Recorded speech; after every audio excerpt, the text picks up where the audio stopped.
بسم اللہ الرحمن الرحیم۔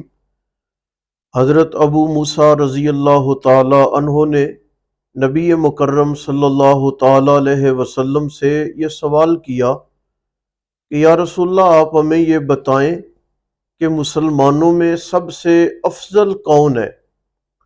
آپ صلی اللہ علیہ وسلم نے سوال سننے کے بعد فرمایا، ابو موسیٰ میں بتاؤں تمہیں افضل آدمی جو مسلمان جماعت میں ہے، جس کا سب سے زیادہ رتبہ ہو؟ جی یا رسول اللہ بتائیں۔ تو آپ صلی اللہ علیہ وسلم نے فرمایا، من سلم المسلمون من لسانہ و یدہ۔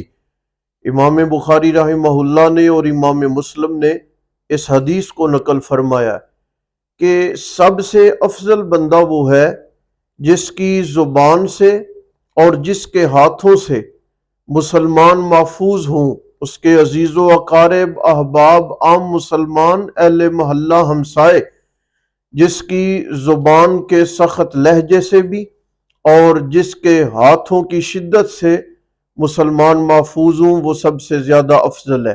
یہ حدیث مبارکہ ہمیں اس بات کی تنبیہ کرتی ہے کہ ہم اپنی گفتگو کا نرم لہجہ اختیار کریں اور ہم اپنے غصے پہ کنٹرول کریں اور تشدد سے اور ظلم سے اپنے آپ کو محفوظ رکھیں اور اپنے آپ کو بلند اخلاق کا مالک بنانے کی کوشش کریں۔